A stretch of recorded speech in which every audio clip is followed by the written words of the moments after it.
Hello, everybody. I'm Bill Dance, and you're listening to Tackle Talk. This is the Tackle Talk Podcast, brought to you by American Legacy Fishing and Outdoors, Mossy Oak, and Dakota Lithium. All right, and then to bring us in, I do want to make you feel at home, so I've got some music to play us in. Hey, big rig, keep clocking in miles, pulling that horn, making us smile, rolling that load down the road all night long, country on. Hey, cowboy, keep slinging that rope, eating that dirt, wearing that gold, break a leg rodeo, but just don't break no bones.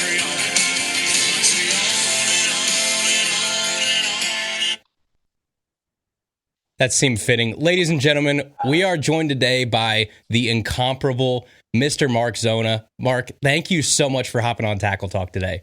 I don't know if that intro, if I missed that from the Bassmaster live television show, or it was like nails on a chalk. See, the problem is that's so horrible to just jump in and dominate right now. But the problem is, doing Bassmaster live, you would hear those commercials so repetitively. And if you're a nutbag Bassmaster live viewer, which when I'm not commentating tournaments, I'm sure you get so every single word of those commercials. And that was one that it caught you. It definitely. I'll leave it right there. I would add my own words to it, which you can't say on podcast. Well, you can say them on podcast, but you can't say them on live television. It's one of those you just hear in your sleep. You wake up at 3 a.m. Hey, big rig. And you're like, oh no. 100%. Here it comes again. Yeah, it's painful. It's painful. Well, again, we appreciate you hopping on here. I'm going to start off with just the elephant in the room. I'm going to get my insecurities out of the way right now. I'm well aware that I sound like a 12-year-old reading the, middle school comments over the PA system, like the intercom in the morning. And you sound like probably I don't know, James Earl Jones and Lawrence Fishburne and that one guy from the Oak Ridge Boys had like a voice baby. So how do you get your voice to the point where you sound like a man? Because I've been trying to do it for years and it's not working. I party really hard. What's funny is it's weird because every now and then, I'll bump into somebody and they're like, "Wow, you really have a voice for radio," and then I'll actually go a little bit lower. I'll knock it down even more. I have no idea. I've kind of always. But what's funny is when I get keyed up, I actually get really high pitch, but high pitch for you, yeah. Well, right, but it's always been there. There you go. That's back to a Bassmaster commercial. It's always been there. So. You just speak in like little pieces of Bassmaster commercials. That's your vocabulary now, unfortunately. That's how I communicate. Now that I'm gone from Bassmaster Live, it's all I have to cling on to be honest with you. So you do subscribe to almost like the Ron White philosophy of like scotch and cigars, and that's like where the voice comes from. There probably was a day, not in recent. I used to be a Seth fighter. Back when I fished a lot of tournaments, I was a burn. What? Listen, man, you grow up on the south side of Chicago. You smoke, and I don't want to go there. You're ripping darts. You're ripping darts on the boat out there. Oh, yeah. Bro, I rip more darts than Seth could dream about. And what was funny was the very first time I hung around Seth, I said, "Hey, give me one of those real quick," and I took it from him, and I burned a whole pack in 90 minutes, and he was like, "Damn, you've done this before." You're like, "I wrote the book, buddy. I was around way before this." So yeah, but I don't. It's not my jam now, so it's not my gig. So, and maybe I hung on to some of that from back in the day. Well, all jokes aside, obviously the impact that you've made with that voice over the past couple decades is nothing short of remarkable, to the point where you were just inducted into the Bass Fishing Hall of Fame.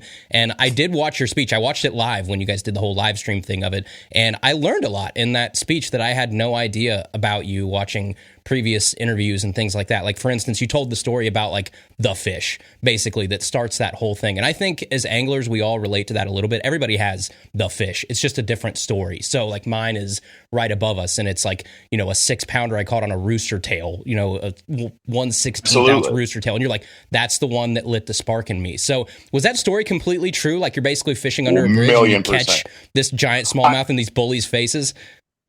I didn't want to say this in the speech, but some of the bullies were relatives. I'm being dead serious. I didn't want to say that. It would have been a little bit demeaning.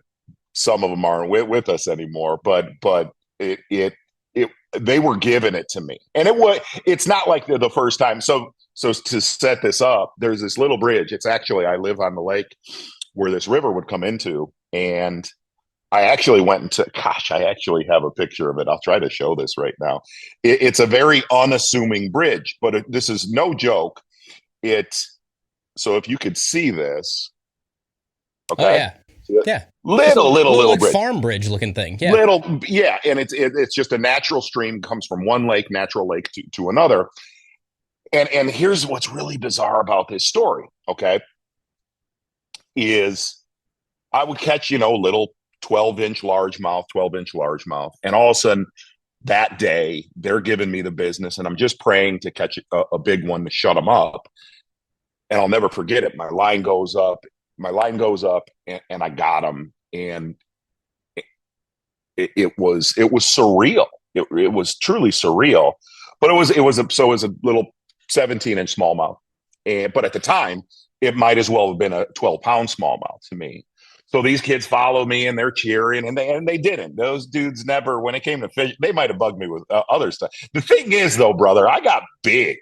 Like, I was not one when I got into my teen years. There wasn't too many people gonna mess with me. But all right. So anyway, and fast forward. This is a full circle story. That is the only smallmouth that I had ever seen caught under that bridge. And I fished that bridge every single day from the age of, call it, 8 years old all the way up. Heck, I would fish it all the way into my early 20s but I mean, throughout my early teen years, I fished that thing every single day, trying to catch another smallmouth. Never caught tons of largemouth. And when I actually started to learn what I was doing, so this is last summer, I see a father and a son down there, and I know them. They live around here, and they had all busted up tackle and broken rods, and they're on a golf cart. And I said, "Hey, you guys know where my barn is?" And I said, "Follow me to my barn." And I gave them a bunch of stuff, but some rods, some reels, and some lures, and I got a photo the weekend of the Hall of Fame of that kid that I gave, he's 10 years old, the same age I was, basically, with a 4-pound smallmouth under that bridge. And that's only the second. I'm dead serious. That's like divine intervention stuff. That's like so bizarre. It was so weird. But that little, for that little, and it did, that little fish changed my life. For it to go full circle to getting a picture of a kid catching the only other smallmouth the weekend I went into the Bass Fishing Hall of Fame, that's a pretty cool story. That's like chills up the back of your spine type deal. Yeah. Yeah. Oh, cool. That's awesome. The other thing that you said in there too is, like, you said you're not a public speaking guy. How is Mark Zona not a public speaking guy? You've made your living and your career off of talking to millions of people over the years. How do you still get the heebie-jeebies going up in front of a crowd at this point? Oh my gosh. It's honestly, it's one of the biggest phobias on earth.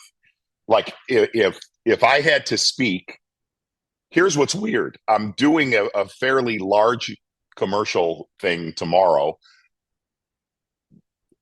I'm fine speaking to a kid. You could tell me there's a million people watching you, but when I look at a camera, it's so epically different.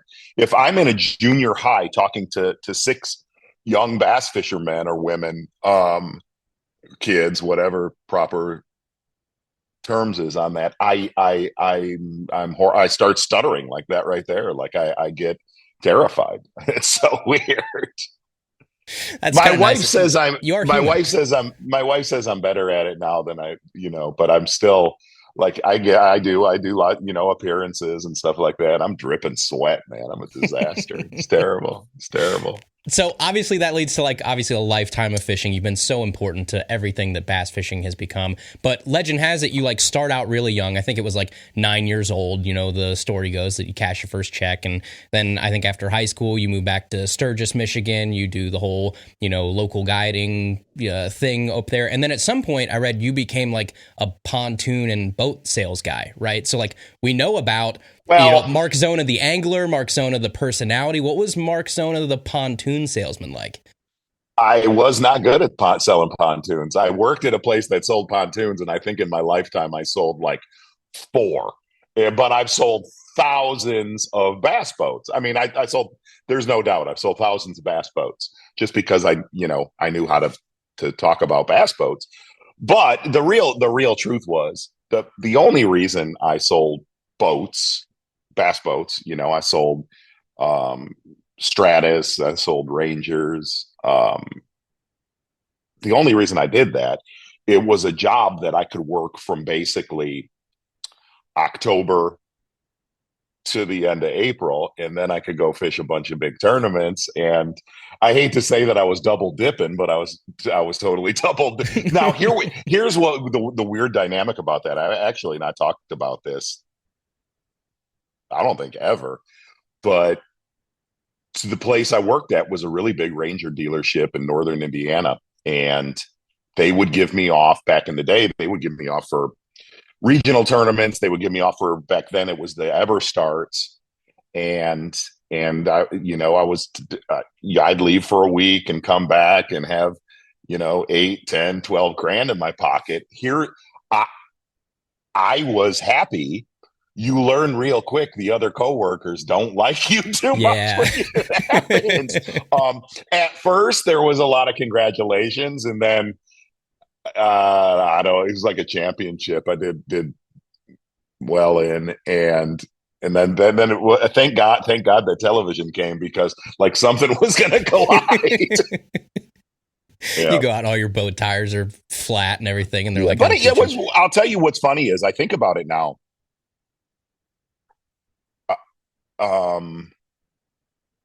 I really think the phobia that I had of communication, selling boats, I really believe that helped me. It helped me to be able to, and not only that, it helped me to be in uncomfortable situations, which live television at times, or even not even live, even a Zona show, there are certain times where there's awkward, or there's uncomfortable, or something's weird.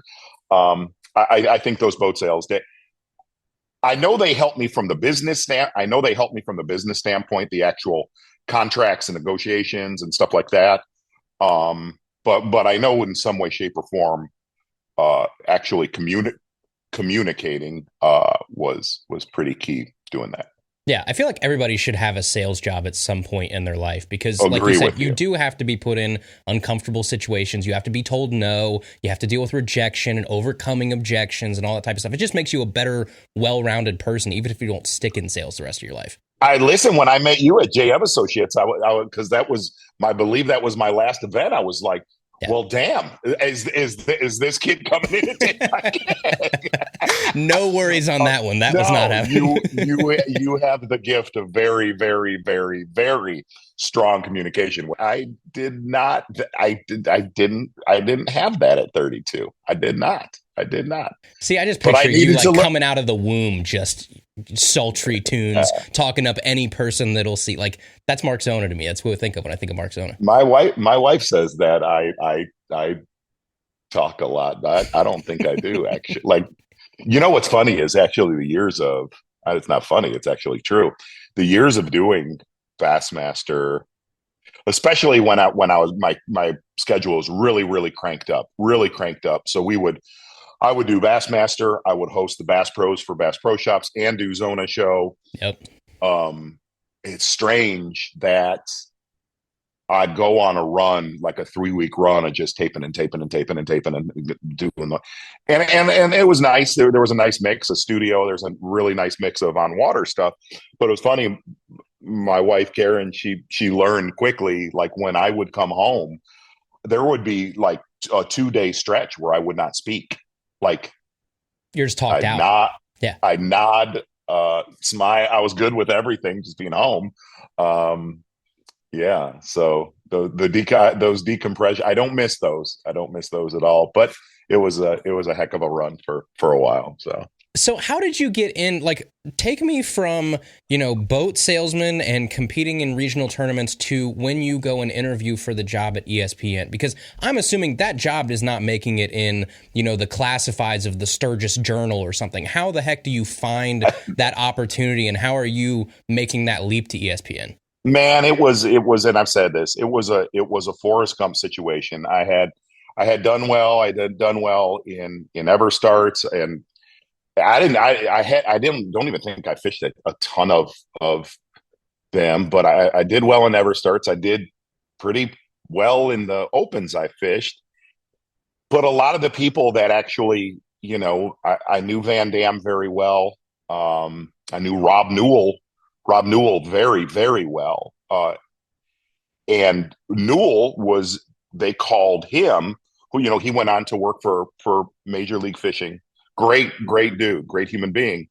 But I think both of those dudes knew that there was something I was not, I like cherry picking tournaments. I didn't have the biggest desire to do tournaments completely full time. I'd rather just, get me 1,000 islands, get me, and I enjoyed that. And it was how we learned how to pay bills, my wife and I. And so Bass Saturday comes along. You're 32. You would have been 12. Yeah, right? Right about then. Yep. All right. Do you remember Bass Saturday? No, I don't. You don't need to. So I've seen like small clips and stuff since then, but no, I don't remember. Like, I wasn't 12 watching it. So they're gonna come along. So they're gonna come along and do, a bit. They're gonna really ramp up coverage, where they're gonna have a Bass Center, and the show that they called me about was called Loudmouth Bass with Jay Kumar, who at the time was a co-owner of Bass Fan. And Jay, we knew each other because he interviewed me for a couple different tournaments. So anyway, my name got thrown from Kevin. My name got thrown from Rob Newell, and my name got thrown. One person was at ESPN, the other one, it went to the McInnes Group at JM Associates. And I remember flying down to this is so strange because I've not told much of this story. So they flew me down, which I didn't know this. It was a rehearsal it was in ESPN Charlotte. So dude, I walk in this studio, and I think Jay was a foregone conclusion. They were going to hire him, but it was going to be who was going to be on the set with him. Jay didn't have any. I still make fun of him for it. Jay didn't have television experience. So anyway, and I'm not going to say who was in that room. There was people that are in the industry. There's people that are in the Bass Fishing Hall of Fame that were trying out for that job. And then slowly they're getting escorted out. And I remember the person that was escorting them out. So let's say that there was 8 8 people in there, 6, whatever it was. Okay. And I got done and they told me to sit down. And then one person would get done and they'd say, hey, all right, did great. You want to go get a beer? And then they would escort them out. I didn't know how stuff was working at the time, but they were being eliminated. And so I got back up. I got back the second time. So this is all going on through an evening. Dude, his name was Jed. He'd come out, hey, with somebody else, hey, you want to grab your bags, go get a beer? And I'm like, hey, man, what do I get to? And he looks at me and goes, yeah, you don't want one. And I didn't know that as long as I was sitting, I had a pulse. Because you're like, I like beer. I would like a beer, please. Right. I'm in. Let's go. And then literally, I remember I went in a third time on the set. We're going, get done. And they all shake my hand. They're like, hey, appreciate it. Did great. All right. Later. So it's done. So it's all done. And I remember coming home, and it was this time of year, and they were going to ramp up all this coverage in January. So I got back, and I'll never forget it. But I told the owner of the boat dealership, I said, "Hey, I told him at the time, I didn't know it was rehearsal. I said, I have a job offer at ESPN. I got to fly down to," which it totally was not. If they didn't like you before, dropping that, oh, by the way, I've got to go to an ESPN job offer. Exactly. This guy. So now here's the best part. So I get back, and he's a good dude that owned the place. He's a really good dude. He's a friend of mine. And he's like, how'd the job offer go? I'm like, yeah, it didn't go real good. And I was like, but I love being here. I love selling boats. I'm covering my tracks. And a week goes by, 2 weeks go by, 3 weeks go by. And it was like the 3.5 weeks, my flip phone rings, and they said, hey, we're prepared to make you an offer to do this. And I'll never forget that moment. I said, so anyway, I walk outside, they make the offer, and it was not, it was survivable money. Yeah. And I walked back in, and I looked at the owner. I'm like, I'm out of here. And he's like, I'm sorry. I said, I got that offer. I said, I'm out of here. And he's like, what do you mean? I said, like, I'm rolling next week. And he's like, sure you are. You're like, and that's no, how really? it went. Yeah. So I don't know if you remember these things. This is so stupid. Those little MP3 players. Oh yeah. Yep. Like they're almost obsolete now. Yeah. Right? You could some of them you could only even shuffle. You couldn't even like pick the song you wanted to listen to. You're exactly right. He gave me that as a gift, and he said, here, listen to some music as you're flying, and that's how I started. I flew back and forth every single week to Charlotte home. But halfway through the year, Mike McInnes called me, and I covered an event. It was a Lake Gunnersville event, and awesome, cool stuff like that. And then I went to the Bassmaster Classic, and that's where Jerry and Mike sat me down and said, do you want to do this, do the full-time gig? So gosh, that's how it happened. That's awesome. And then obviously that turns into, your trajectory, right? It's like Loudmouth Bass. There's Zona's Awesome Fishing Show, World's Greatest Fishing Show before that. And then the Bassmaster Desk and everything. Start with like Zona's Awesome Fishing Show. It's such a unique fishing show just in the way that it's shot and the way that the, storyboard kind of goes and everything. You've got the animations, which I love. Like all of that stuff makes Zona's Awesome Fishing Show such a unique product where it seems like, and I don't mean this as a disrespect to a lot of other fishing shows, but a lot of them are very kind of like copy and paste. They're all very, very similarly done, at least over my childhood. I mean, you could almost like pick the storyboard up every single week and they would be almost the exact same formula. Where I get that. Yeah, I get that. You change it up a little bit and you do have things that make Zona's Awesome Fishing Show unique. Is that your fingerprint on that? Is that JM's fingerprint on that? Who decided to kind of, I mean, obviously it's your personality a little bit too, but who decided to take it in that direction? Well, before it was Zona's Awesome Fishing Show, it was World's Greatest Fishing Show on ESPN, and that was produced by Wintercom, which Wintercom, the producer, his name is Randy White, he produces all of Major League Fishing, so that him and I started together. Obviously, that all kind of, you know, that went its own way. But when Jerry and Mike offered me, so here, let me stop real quick.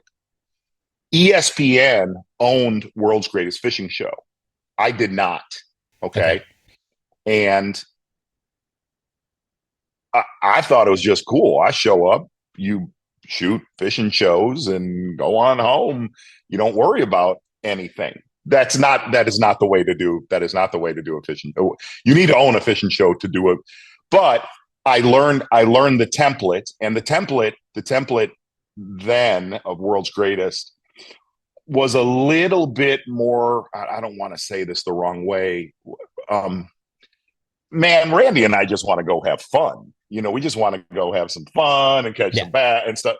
But it also taught me flow. And so fast forward, when it transitioned to Zona's Awesome Fishing Show, was ESPN was getting rid of all of gun shows, all of hunting shows, all of fishing shows, except for tournament coverage. So they're getting rid of Spanish Fly, they're getting rid of Jimmy Houston, they're getting rid of fishing. And I said, hey, that's great, but I'm gonna go do Zona's Awesome Fishing Show. And at the time, ESPN would never let an on-air personality be on another network. Would not happen. Right. And I said, well, I'm gonna go with my fishing show. If I hate to say this, but if at the time, and this is how dumb I am, I would have rolled to just go do Zona's Awesome Fishing Show. Anyway, ESPN approves it, so I can go to the Outdoor Channel and WFN. And now JM's going to produce it. So I own it. JM's going to produce it. And really, Mike McInnes, and you know Mike, you met Mike. Yep. Mike's been my business partner throughout that entire time. But what's funny is it was a little bit bumpy at first. You have to go through the footage and the camera guys, you know, guys like Wes Miller, Kerry Barrett, and now like Brian Evie. Brian's a absolute assassin. I found Brian in my living room hanging out with my children one day. I'm not kidding. That's a true story. I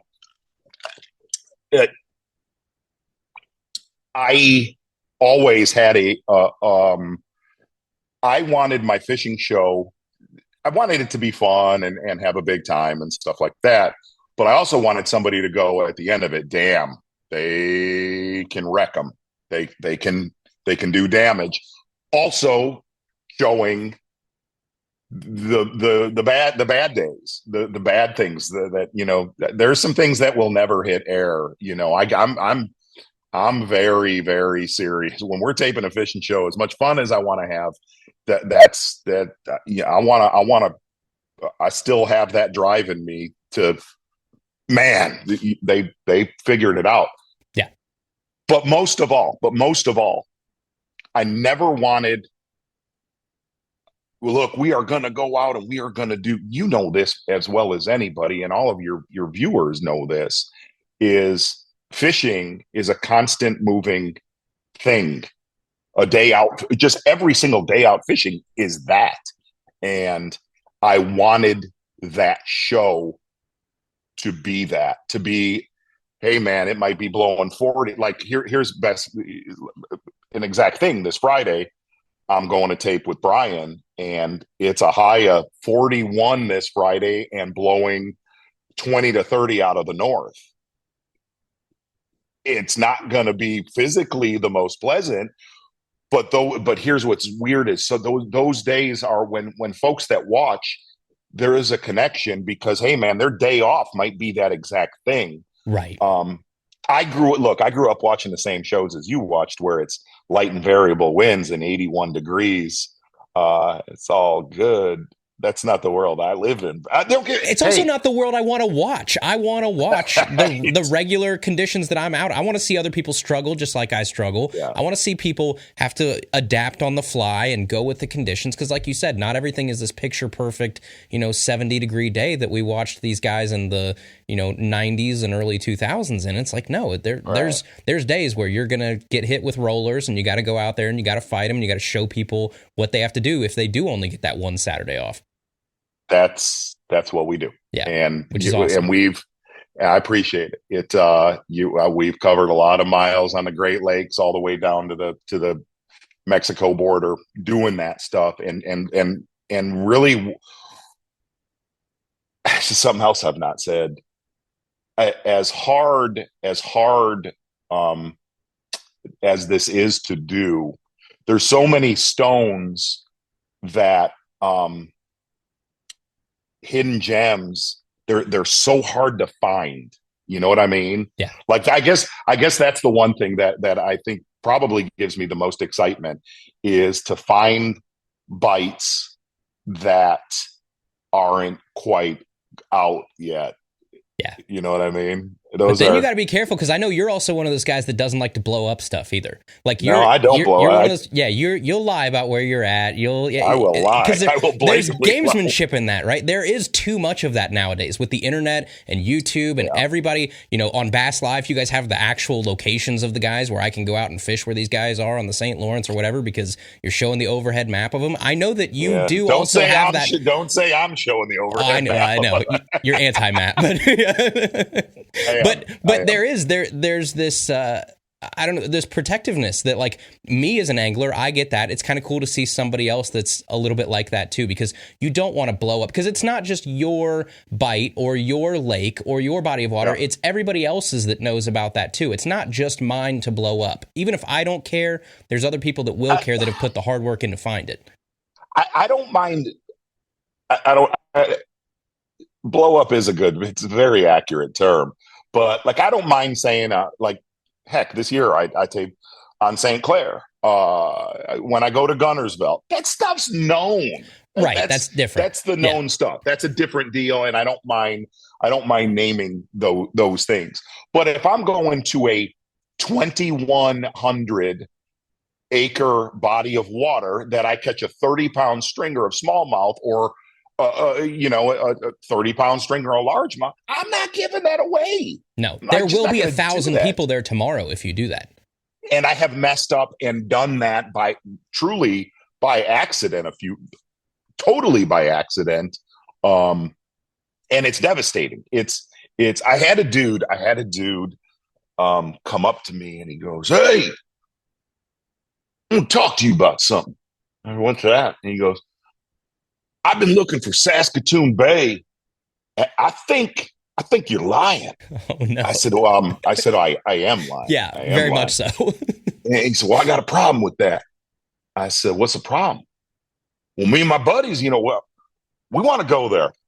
And I said, "Dude, don't take this the wrong way. You're the reason that I named it Saskatoon Bay." So, is what it is. So how do you go about picking, like, your guests, your locations, your time of year, all of that? Like, is it just as simple as, this is my show, I want to fish with that person, I think that'll be a whole lot of fun, and this is going to be 100%. A fun bite to get on? Yes. It's nice to have that kind of control and just be like, I want to share the boat with that guy for a day. Right. Yeah. That base, and obviously we have a lot. Throughout 20 years, we don't have an enormous guest list. Heck, I could probably name, in 20 years, I would say we've probably only had. That's 200 shows.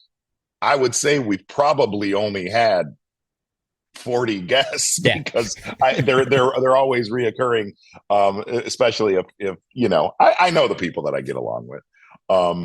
But that's weird you bring that up about the guests, because this year in particular, out of 12 shows, I think I did like 9 of those were solo shows. I like solo shows. It's really strange, but I have some hardcore friends, really, really good fishermen. Some of them work in the industry, and they like the solo shows way more than, they know I tend to misbehave more when I got a guest on and goof around and not give a shit about anything. Do you have, I know it's asking you like pick your favorite child, which maybe you would, but do you have a favorite episode from over the years where you just like, if there was one that no one's ever watched Zona's Awesome Fishing Show before, which first off, shame on them, but if they haven't, is there one that you would be like, that's probably the one that's got the soft spot in my heart? Oh, I don't know about the soft spots would be obvious, for sure. Aaron, Yeah. before, and that was right before Aaron passed. That one for sure. But like my kids are 25 now, and when I look at the ones when they were like little dudes, I'll tell you the one that still man, we did 40 to 45 pound stringers back when Falcon was insane, and that stuff's cool. But there was one smallmouth show that I shot with Ayler. I don't know if you saw that. Ronnie Moore was on the shoot, just taking still pics on it. And it was a really bizarre story. It was near this time of year, it'd almost be like first week of November. What was funny was I had to tape a striking show with Van Dam, and I was on a really good umbrella rig bite on a very, very small inland body of water. And we go out, we get the show shot. And when I say small, I'm talking, 2,000 acres. And we get the show shot, we catch some big ones. They're real scattered. This would have been the beginning of October. But we're going along, and we go through an area, and it was a sand patch about, Andrew, it was 100 feet by 100 feet. Okay. And I roll an umbrella rig through it, and I catch two pounders, and we're in Van Dam's boat. And I said, hey, hit a waypoint for me right there. And he goes, what? Why? He goes, dude, they're 2 pounders. I said, I caught 2 on one cast, man. I said, you never know what could show up there. So long. This is so cool. Him and I know the lake very, very well. So we share a lot of, what's going on. So it's not as good as it used. So anyway, I go back the week of Halloween with my kids, and it's and my wife was in the boat, and it's blowing, and it's 40 degrees, and we go to the usual rotation. And I remember I had that waypoint in my phone where I caught those 2 on one cast, and I punch it in. And we go there, and we throw out, and the whole boat just goes, everybody's got a 5 pounder. Okay. And I'm like, wow. And it's low light still. It's not, skies aren't up. It's pretty cloudy. Everybody throws back in there, 5 pounder. And I could see them swarming. And when I say I could see them swarming, I'm like, all right. It's all right. on. Yeah. So I call the whole crew. I call the camera guys. I called Ayler, and I said, "Can you get here within a week?" He's like, "Oh, but I can't for it's going to be 6 days." And dude, I'm tweaked, because I'm pulling the boat away from them. I hate to say that I did that as a father. My kids are bombing as far as they can to where they were at, and they're hooking them. I'm like, stop it. So, all right, long story short, Ayler gets there into the airport, and he is at the hotel lobby. It's about 11 o'clock at night. It is blowing. It is blowing 40. And it is 20 degrees. And I'm like, So the last thing you ever want, you always hear this, which is total BS. You always want clear water. You do not want dirty water for smallmouth. That is the biggest joke I've ever heard in my entire life. Ever. And there's a reason why. And this show was about that. So we wake up in the morning, and this is genuinely a very clean, clear lake. And dude, I'm wired. We get to the lake, and I remember I put my tube down. We're not shooting yet. I wanted to be on the spot as that sun cracked. That's how many were there a week prior. So I'm looking at my tube. I'm hanging my tube in the water, and I can't see it. Dude, it goes down 2 inches, 3 inches. I can't even see a tube. And I'm like, what have I done? And Ayler looked at me. He's like, dude, I am so cold. This is so painful. And that morning it got down to like 17.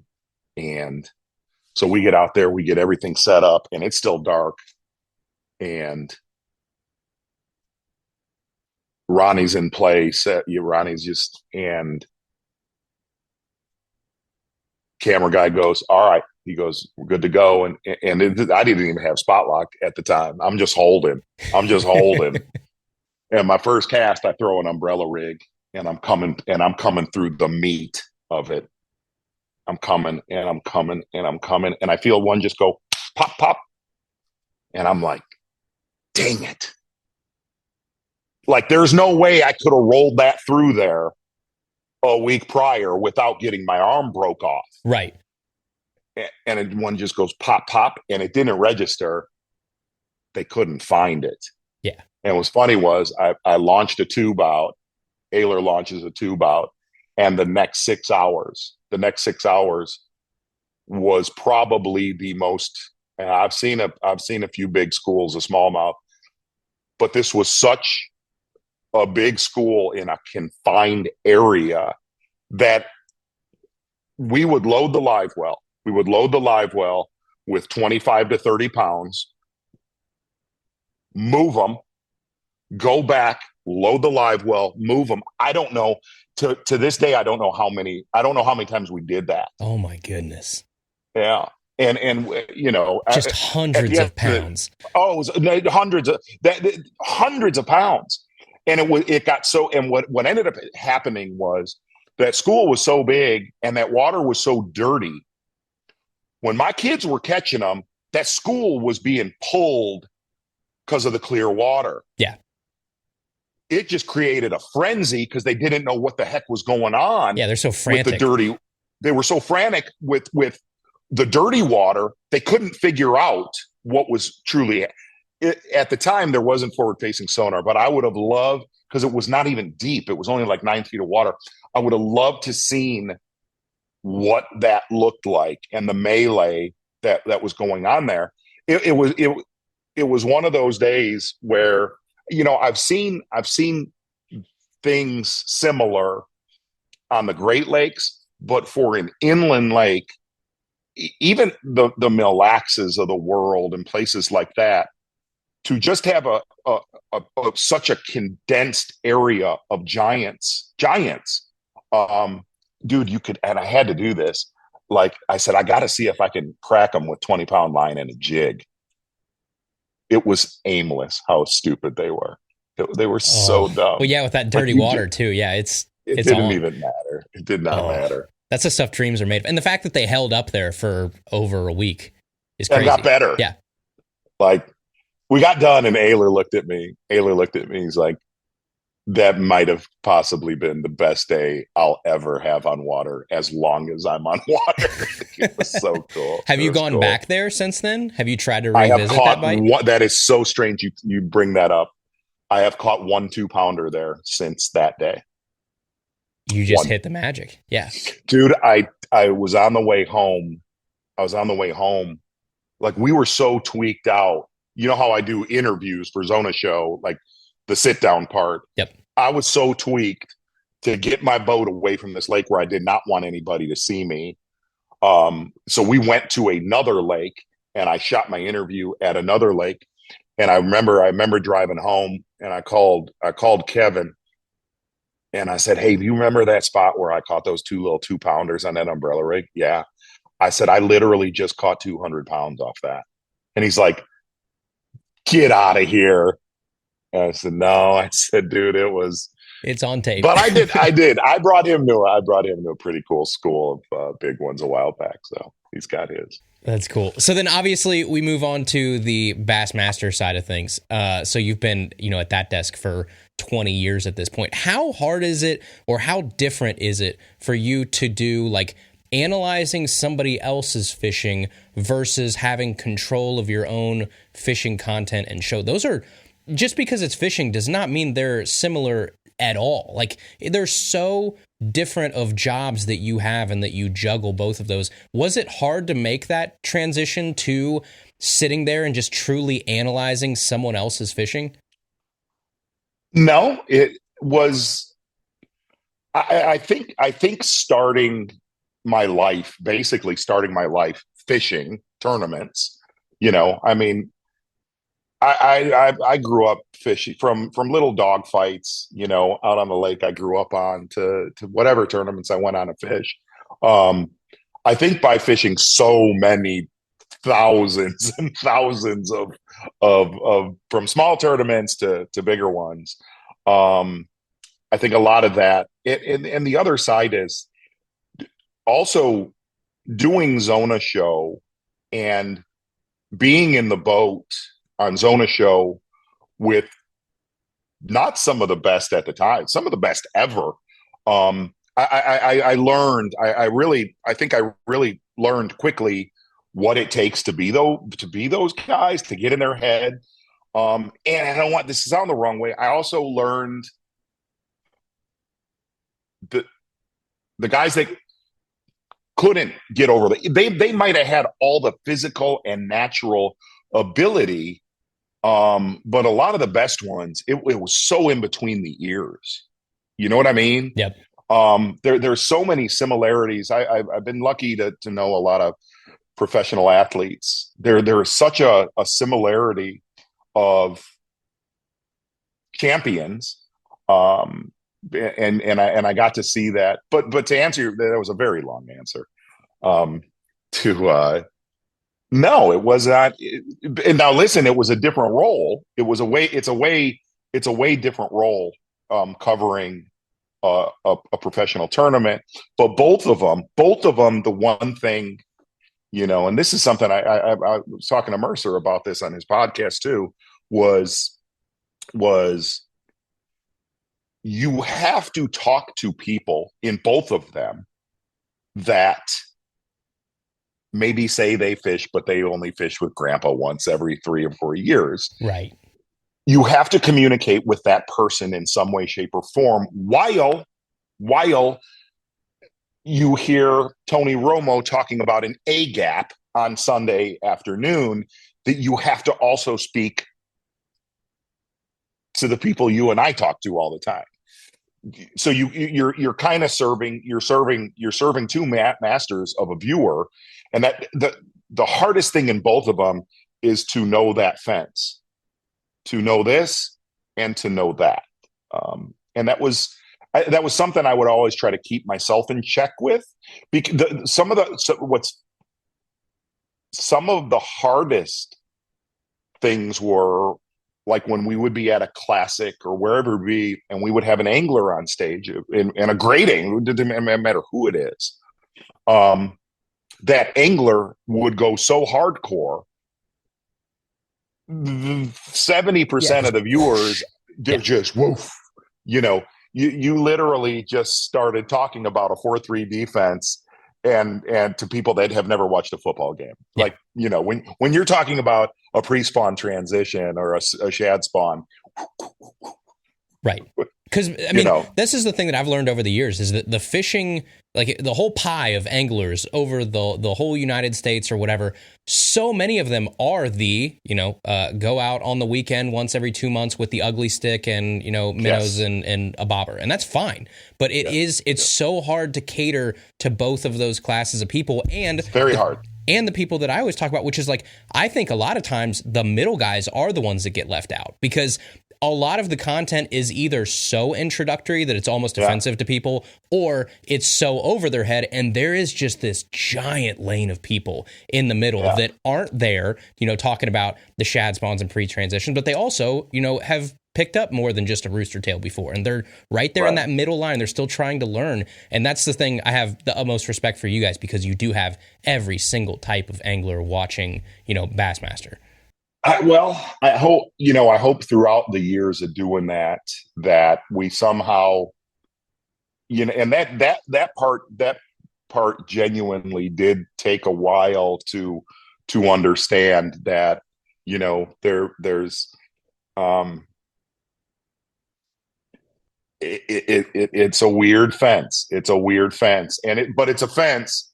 Like I said, it's a fence where you try to bounce back and forth nonstop. It's just like having a podcast, man. You got a lot of different viewers. You got to feed a lot of different mouths. And that was definitely, but eerily similar. Doing a show, or that's where I do give JM and McInnes credit. He would never steer whatever direction I would, whatever direction Tommy was going to go and I was going to go. He let us go. He would every now and then throw in a, hey, bring this up, or hey, but for the most part, he let us ride. Yeah. So I think probably, I would assume, one of the hardest things that you guys had to do in terms of a transition was go from the Bassmasters, which was like a, 30, 45-minute pre-packaged, product that you shipped off, and you did that forever, to, oh, just kidding, let's do like 4 full days of, 8 hours a day live for everybody to watch. And it was just, I don't know how you guys do it because it stresses me out trying to think about filling that much time. I mean, my day job, I work for a baseball team, and it stresses me out listening to our announcers try and fill, 2 hours, 2.5 hours. I don't know how you guys are able to do it, how you don't run out of ammo kind of in the tool belt to talk about, but it's awesome to watch. Was that the harder transition probably for you then, to just physically be on air for so much longer and not have total control of the product, and it was just going out live? I actually think doing the 1 hour post-it was harder, because what would end up happening, what, at least on me, from my role, was fly to the tournament, be at the tournament, get content at the tournament. I'd fly home, then fly right back to studio to do the post-it show. So that was more of a travel pain in the ass. But doing Bassmaster Live, what's great about doing Bassmaster Live, doing live period, when it's done, it's done. Yeah. When it's done, it's done. I won't lie. I won't sugarcoat it. Always, I'm just scared of live television for what could come out of my mouth. I just am. I'm not saying that jokingly, a lot, like, people laugh, but people lose jobs by saying things and I say things offhanded every now. I try not to, but that always scared me. But I also learned, it's not like when I'm off air, or, well, sometimes, but the one thing that I do know about doing Bassmaster Live,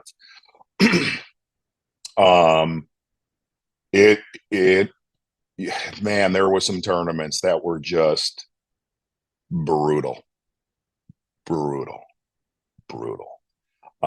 I don't need to name the destinations. People know, we know what you're talking about. Yeah. Yeah. For some reason, I noticed Davey never did any of those tournaments. He never did those tournaments. Um, now but it was awesome. It was really awesome because a lot of it was almost like, I don't know if you're old enough. Do you remember Mystery Science Theater? Mm-mm. All right. I guarantee you some of your viewers that are my age, Mystery Science Theater was on Comedy Central, and it was two dudes watching a famous movie. Okay. Okay. Famous movie. And you would only see two black shadows, but they would commentate and make cracks, or they would commentate. Okay. If you Google it, look it up later. Mystery Science. For some reason, there was always a feeling before Such, before Ronnie, when I was doing those things with Tommy, it was like sitting with your best friend watching a movie that you don't know the ending to, and we would make smart ass comments while filling actual solid content, or at least what I thought was solid content. But that was the biggest challenge of that, because you're doing Olympic like hours on a bass tournament, where at least in the Olympics, eventually they're going to shoot a gun and say, go. Well, when we shoot a gun and say, go, if the star of the show, being the bass, doesn't want to show, you got a lot of time to kill. It's almost like a rain. It's almost like a rain delay with no rain. Yeah. So that and we learned how to, during slow times, you gotta run a lot of replays. I get that and stuff like that, and replays of the day. But what's funny is I would not trade it. I would not trade that experience. I would not trade that experience for the world, because whatever phase of life that I go into is, so something's a grinder. We'll be okay. We'll fill time. So obviously, I'm going to avoid the cliche of asking you why you chose to step away now, because I think you've done a pretty good job of explaining that over the past, couple weeks and months at this point, right? It's the juggling act that you're having to do. It's life and family and all of these things. Like it's two demanding beasts that you're feeding at the same time. Yes. But the one thing that you said is like, so you can dedicate more time to Zona's Awesome Fishing Show and your own content. What can we expect to see moving forward from that then? Like, will there be changes or be more? Or no, there'll be more. What do you want to do with Zona's Awesome Fishing Show that you weren't able to do before? Okay, so, Zona's Awesome Fishing Show, you turn on Outdoor Channel, you turn on My Outdoor TV or WFN, you get it. Yeah. You get it. Well, there's a lot of people that don't have that anymore. You know what I mean? To where when I started 20 years ago, everybody had that. You just turn on TV and you're watching cable TV. And one of the things that I wanted to, so if you have Zona Show on network right here, is I want as much, if not more, social, digital, YouTube content. Cool. To where, and it's not even, in these days and times, I want, and I always told my partners this, the sponsors of the show, is I want you to know that I fill every bucket with some sort of original content. Not just, okay, you got Zona Show and some quick little clips that are on I want original content online, and I want original content on television. And that's what I've always was aiming towards. I was aiming towards that 5 years ago when Davey started. I was the one that told Davey what my plan was. And what, since I announced and stepped down, first off, I'm not leaving Bass. I mean, yeah, that wasn't planned right there tonight to have a Bassmaster. Just where it was clean. A lot of folks wanted to know, well, what? No, seriously, what happened? Nothing happened. I got to leave a great opportunity that I did for a very long time. high five everybody with zero. I have no regrets. I gave it everything I had with the great group that I worked with. I just wanted to do. I wanted to do what I'm planning on doing coming next year and the next few years before I physically couldn't do it.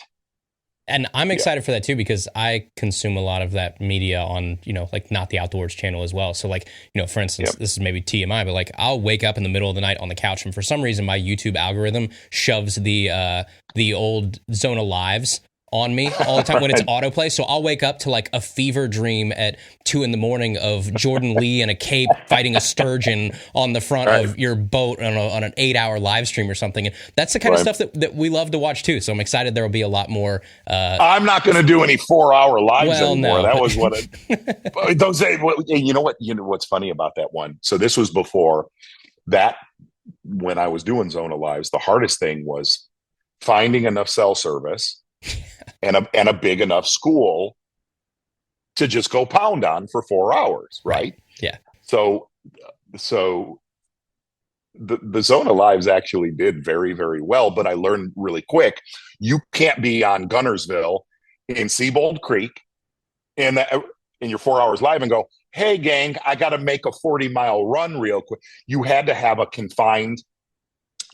very confined playing field to accomplish what I was trying to accomplish, which is very hard to do unless you're on a private place, which I only go, I do that like once a year. So anyway, that Jordan Lee one, we had 2 schools of fish, big schools. One of them ain't biting the morning of that Zona live. The other one is 300 yards away, Andrew, 300 yards away. 0 cell service. So the first commercial break, I'm staring out there, and I know I know they're there. Yeah, but we have to grind. There's we're not catching anything. This is a very, very, very true story. Jordan hooks that sturgeon, and we go to commercial break, and I said, "You fight that thing for as long as you can fight that thing. We need this." And he did. He did. There was one time where it got near the side of the boat. I didn't even move. I just watched it swim right by. Yep. You're like scaring it. You're like, make another run. But so that's the main game plan is a lot more, and I don't want this to sound, dude, I loved covering tournaments. I'll probably be at the Classic with the guys on the set and maybe do a Classic or two if McInnes will still have me with the group. But the other thing is to also know when you're done. And I was done. I was done. I was done. And I knew that. And that's not fair to Tommy. That's not fair to the anglers. I have too much respect for it and too much respect for that opportunity. And whoever sits in that seat, I hope they do awesome. I would be a sounding board at any time for whoever that person is. You know what's funny? So you mentioned this earlier that like, in full disclosure, I don't think I mentioned this on the show. We kept it pretty under wraps, but I did get the chance to go down to JM Associates and see what it is that you do. I got to kind of be a fly on the wall for 2 days, and it was the St. Lawrence event, the last event of the year, and I got to go down. And I don't think you probably realize this whole situation that happened, but this was on, I guess it was, I think the first day that I was there. So the first day of the broadcast for there, and we all go into the break room for lunch, and everything is completely normal. I have no idea that any of this is like happening, nothing. And I'm there about to like get the food in the little line, and all of a sudden you and Mr. McInnes are up at the front of the room making like an announcement, and I just stop and I look up, and you announce that it's going to be your last tournament at bass and you retired. And I have never in my life wanted to disappear from a room faster. I was like, I'm not supposed to be here. This is like an intimate moment with these people that he's worked with for 2 decades. And I'm just some random guy here holding the tongs at like the little food line, be like, I'm not supposed to be in this room right now. I need to get out of here. It was a cool lunch. I didn't know that they were going to do that. I had no idea. I personally didn't want to announce it on I didn't want to announce anything. I didn't want to take away from the tournament. That was my feeling. But Tommy wanted to, and then Mike wanted to. But you're right. When I walked in that break room, I was like, oh shit. I got to know let's go. I was just like, can someone just beam me out of here? Like, this is supposed to be a really intimate moment for you and the crew. Right. And then there's this rando guy here. And then the thought was like, man, I met this guy like, 2 hours ago and he already quit his he hates me that much. He quit his 2-decade job because he can't stand me being here.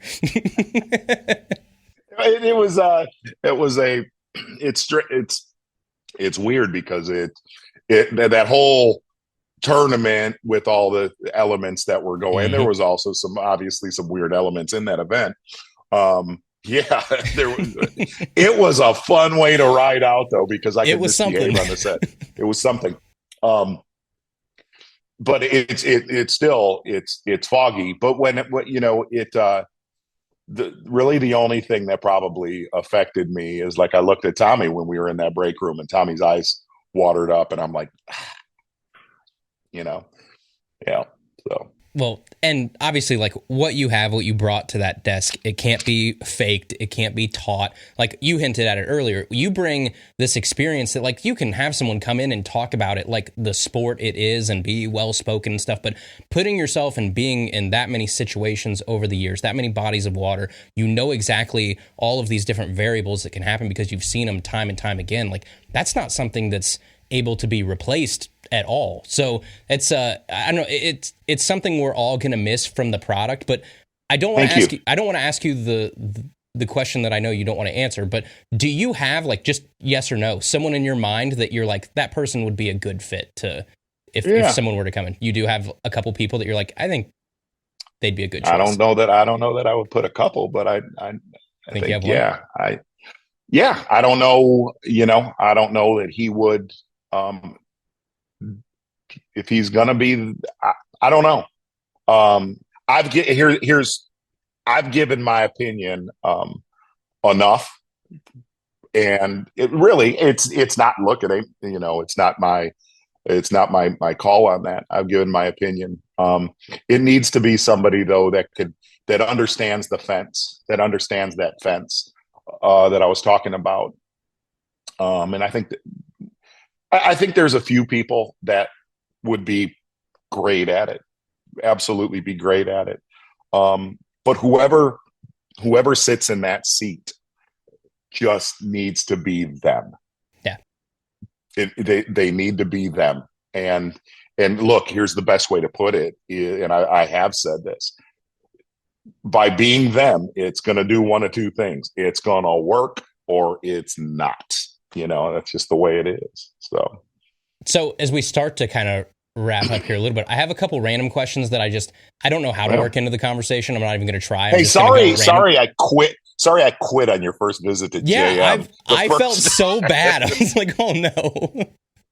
Well, it was funny when we didn't know. Like, obviously, you did a really good job of keeping this hush hush. Like the only thing, looking back in hindsight, like there were some events where you sort of like zoomed in versus being there, and maybe there was a little bit of like, all right, it is possible to have Bass Live without you in studio. Like it's still, the show went on, so it's like, okay, there was almost like the Band-Aid wasn't ripped off completely at the beginning. There was, maybe looking back, there were a little bit of signs on the wall, but you did such a good job of keeping it under wraps.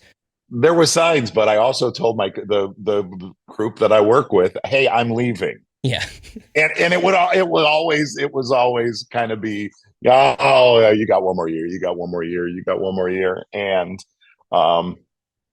hey, all good things come to an end. So it's cool.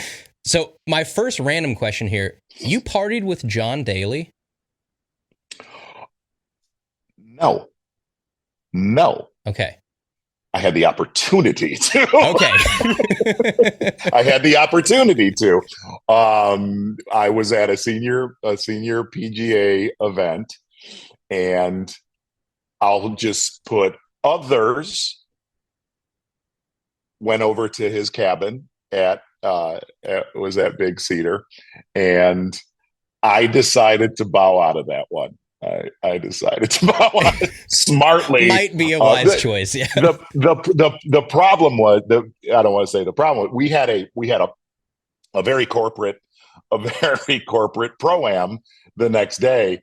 I didn't feel like John Daly and Z Train needed to connect. I didn't feel Not when you have important things to do the next day. You need like a 2-day buffer. Possibly after the weigh-in, but no. Now I do understand some others that work in our industry. They did. So yeah, I think I made the right call. I'll leave that at that. Do you have a white whale guest for Zona's Awesome Fishing Show? What does that mean? Like someone that you're chasing out there that would just be like the dream person you'd like to share the boat with someday?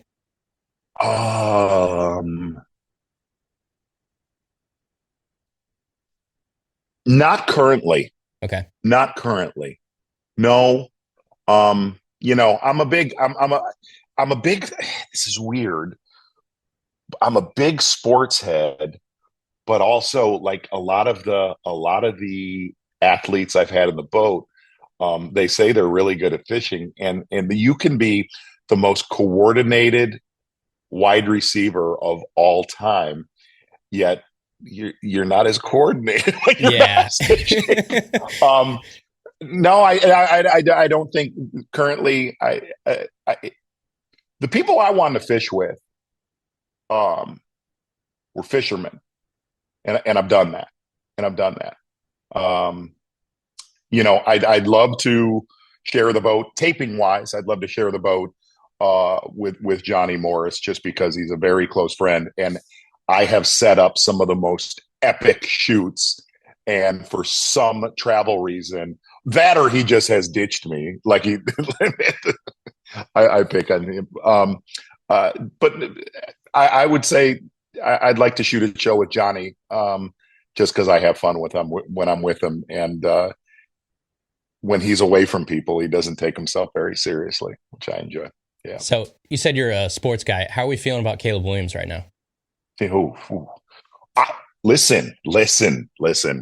It's been a rough week. It's been a rough week here. That wasn't him though. Wasn't him. That was your DB or whoever waving to the crowd and taunting him before the play even went off. Be dead honest with you. I got a problem with the coaching staff right now. Eberflus? Yeah. Here's what I can tell you, man. That's a team that should be 6-1 right now. They should have. They just should have.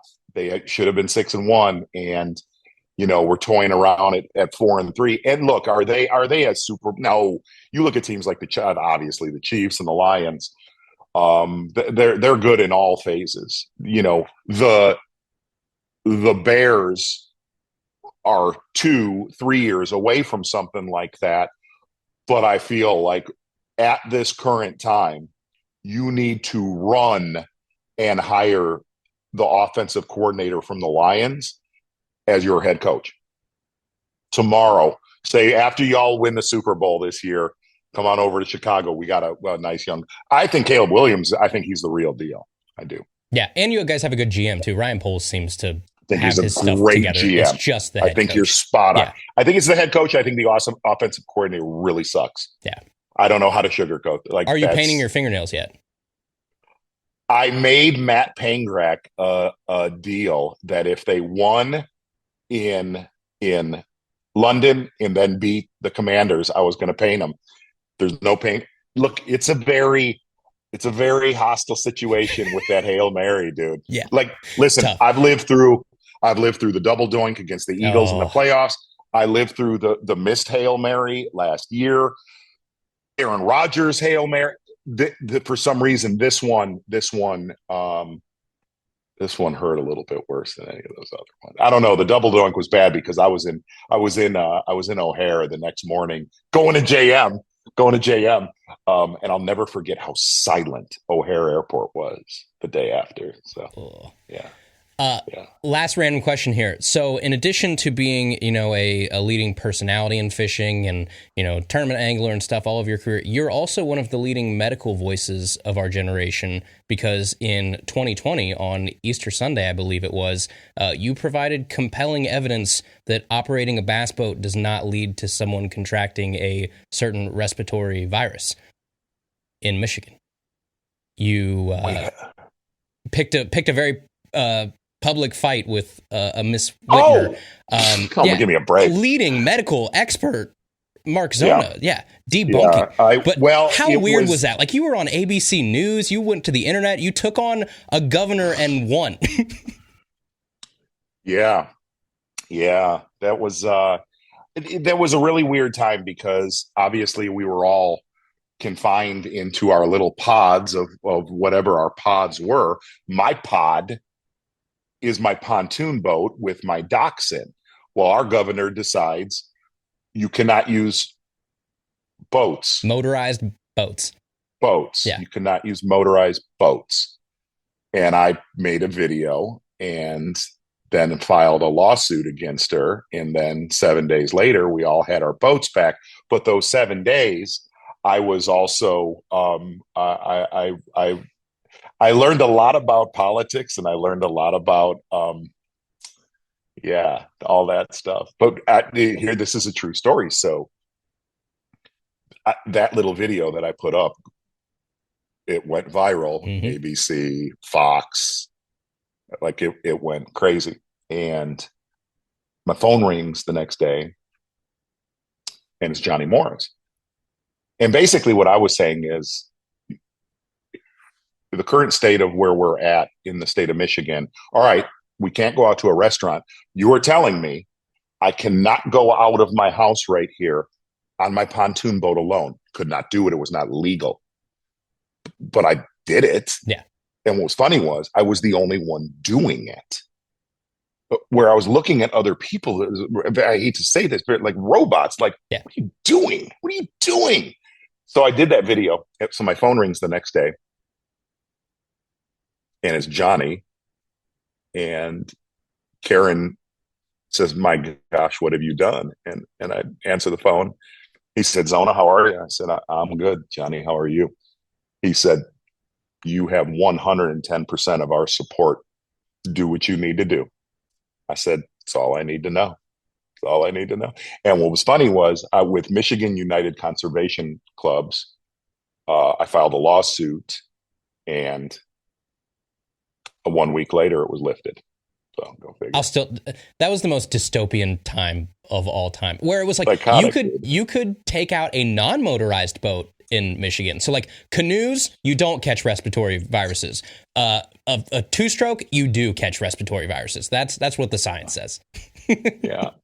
I have so many more stories from that exact situation. I can't go there, but when we're alone, I'll go there. Yeah. Yeah. I don't think she liked me very much. I can promise you that. She earned it. back at her. Well, we are in the home stretch here. The very last thing I want to ask you about, and this is funny. So a mailbag question came through. This is like a 2-year-old mailbag question. Mailbag powered by Dakota Lithium. You can go, check out the batteries. They're great folks. But it came through from a kid named Micah, and it says here, I live in central Michigan, and I often hear about people talking about cracking a tube. I fished tubes before, but I'm not sure I've properly cracked one. I tend to fish it more like a Ned rig. What's the deal with cracking a tube? What do I need to know to do it effectively? That's one of those questions I never answered because imposter syndrome, I don't crack a tube around here. Like, that's not something that we really do. But Mark Zona, if there was ever a question tailored for Mark Zona, if we have him on, that seems like a great one. Can you walk us through like 30,000 foot view of the nuances of cracking a tube?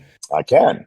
First off, to do it properly, old school wise, it is not braid to a fluoroleader. It's truly straight fluorocarbon, where when I did it 35 years ago, it was straight mono.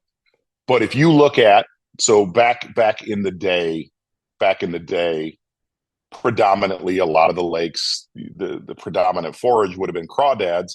But as times evolved and the lakes have evolved, is goby, which are, for the most part, the ones that are really delicious, I believe, to a smallmouth or a largemouth, is when you look at a tube on the bottom of the lake, okay, whether you're in rock or you are in grass, I'm not talking milfoil, I'm talking, predominant sandgrass, okay? If you look at the way their forage acts, their forage darts, Yeah. generally 2 to 4 inches, right? Okay. 2 to 4 inches, not 2 to 3 feet, not because when I'm doing this, it looks like I'm moving it 2 to 3 feet because I'm waving the wand. Okay. I'm not. What I'm doing is I'm creating a bow in that fluorocarbon. All right. Creating a bow in that fluorocarbon, and genuinely, I'll use 8-pound Tatsu to my signature lose tube cracking rod. Okay? It's not a sales pitch. It's what I created for exactly this. And what I want that tube to do, open hook tube, not Texas rig. I actually want that tube to grab stuff, to grab sandgrass, to grab gravel, and to naturally, it'll almost hook itself, and I'll sit there and pop that. But what ends up happening, because I've watched it happen, is just that tube being hung up, and all of a sudden you crack it and it cracks out of it, it gets wounded. The other thing about cracking a tube is I feel maybe 10% of the bites, 90% the rod just starts to load, and then I'll crack it harder, and I'll make sure that I'll crack it 3 to 6 times, because when a smallmouth eats a tube or a big largemouth eats a tube, if you slackline him and just pop him once, okay, the first thing, especially a smallmouth, first thing he does comes to the surface, spits your junk back at you. So I'll just sit there and I'll load that rod, and inevitably what will happen, he will go to open his mouth and that hook will penetrate up into the roof of his mouth. So you're constantly cracking. Are you giving it like any long killing pauses or anything, or is it pretty constant? I am entirely too hyper to do that. But what's funny, again, it looks like I'm moving in a lot. I'm not. You're on that slack line. Yeah. That slack line. And that is almost exactly how I fish a football jig and a structure jig out deep. I almost do the exact same thing. Is I want it to have jumps like that, not like that. So is the point of the fluoro just because if you were using braid, you're putting too much action on it? Way too much action. Okay. Way too much action. Because it doesn't have as much stretch in it, obviously. It's tighter. So you're just... The Tatsu, it basically numbs the bait to where if you put to braid, that thing's going to be doing this in every single direction. Yeah. Right. Like it's funny that you asked that. What's old boy's name from Central Michigan? Micah. Let's go, Micah. Let's go. So like I'm going to a lake on Friday, like I told you, on Friday, and I think the water temp is tailor-made. I think the water temp's going to be probably in the high 40s. Okay.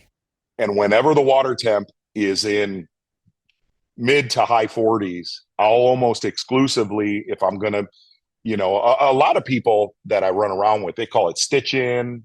I've always called it cracking. But all you're doing is just it's actually incredibly a finesse presentation than it is the word cracking. But what I've also seen is in cold water, like that I'll fish now all the way for the next month till we get into the high 30s and low 40s.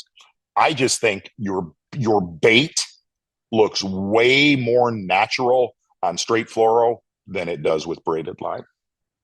Are you ever throwing this on places that aren't primarily goby fisheries? Like you travel all around the country. Oh yeah. Like it's funny, those pro-ams, that Bass Pro would put on with their senior PGA tournaments. I would go down there it'd be the end of March to the beginning of April, and I would crack a tube down there. It was foul how many I would catch. And it was funny was Hackney calls me. It was back when he went on a field trip to Major League Fishing, and he said, hey, dude, explain the crack in the tube gig to me. So I told him the whole thing, and he ended up almost winning that tournament. It was like you're on a lake where they've never seen it before. I would catch. They probably don't see it very often. Yeah, I don't think they do. Yeah. I don't think they do. What's the tube and jig head of choice? So the jig head originated called a bite me head, and it's basically a cannonball head that I took to Strike King, I don't know, probably 4 or 5 years ago. It's very weight forward. Very weight forward. The tube is I still throw the bigger one, the 3.5 inch, but I throw the 2.75 a lot now as well.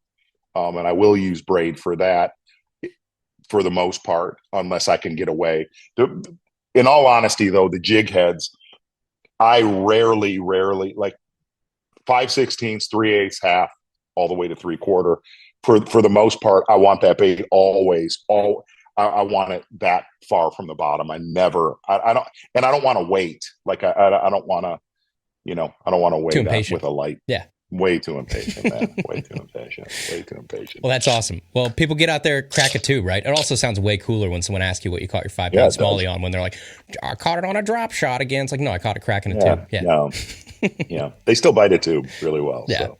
Well, that's awesome. I'll send you a photo on Friday. Hopefully. Yeah.